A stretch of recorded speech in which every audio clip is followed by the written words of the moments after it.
Director வெற்றிமாறனோட shooting ஸ்பாட்ல ஒரு ஈக்குவலான ஒரு இம்பார்ட்டன்ஸ் கொடுப்பாரு. எல்லாருமே ரொம்ப ஈக்குவலா ட்ரீட் பண்ணுவாராம். அது என்ன அப்படின்னா, அவருக்கு வந்து அவர் பண்ற படத்தோட அந்த கோர் ஐடியா வந்து ரொம்ப ஸ்ட்ராங்கா இருப்பார். இதான் அந்த படத்தோட கோர், இந்த சீன் அப்படின்னு.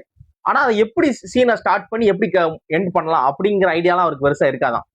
இந்த மாதிரி ஒன்று நடக்க போகுது, அதுக்கு என்ன மாதிரி பண்ணலாம் அப்படிங்கிறத வந்து ஆர்டிஸ்ட் கையிலே விட்டுவாரேன்.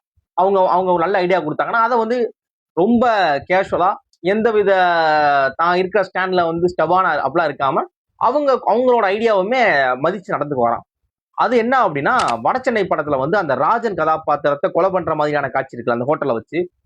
அதுக்கு வந்து இவருக்கு என்ன ஐடியா இருந்துச்சு அப்படின்னா, ஹோட்டலை வச்சு ராஜனை கொலை பண்ணணும், ஓகேவா? ஆனா அதை எப்படி ஸ்டார்ட் பண்ணி எப்படி முடிக்கலாம் அப்படிங்கிற ஐடியாவே அவர்கிட்ட இல்லையா. அதுக்கு வந்து என்ன சொல்லிட்டாரு அப்படின்னா, அமீர் ஒரு டைரக்டர், சமுத்திரகனி ஒரு டைரக்டர், நீங்க எல்லாருமே டிஸ்கஸ் பண்ணுங்க.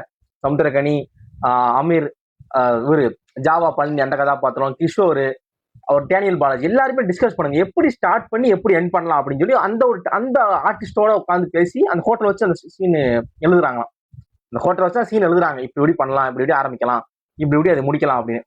அதுக்கு எல்லாருமே சொன்னதை வச்சுதான் இந்த இடத்துல கொல்ல போறோம், எப்படி கொல்ல போறோம் அப்படிங்கிறத வந்து ஆர்டிஸ்ட வாங்கி உள்ள வந்து தம்பி வந்து ராஜனை கூட்டு வரட்டும், உள்ள கூட்டு வந்து படியேறி வரப்ப வெளியே ஜாவா பழனி வந்து வாமிட் பண்ற மாதிரி சோடா குடிச்சிட்டு இருக்க மாதிரி சீன் இருக்கும்.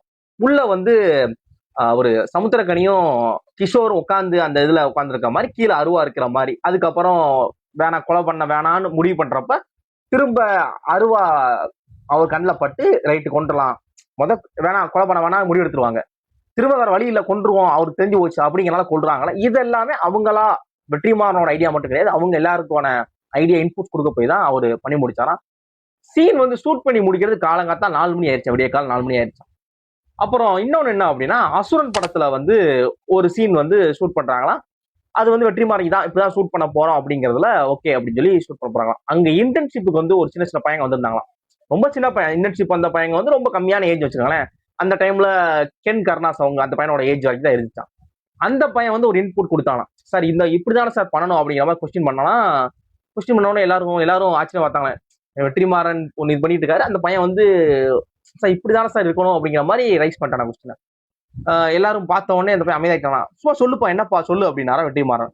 இல்ல சார் இந்த சீன் வந்து இந்த இது இப்படி வரக்கூடாது சார், இந்த இதுக்கு அது மிஸ் ஆகுது, இப்படி இருக்கக்கூடாது அப்படின்னு.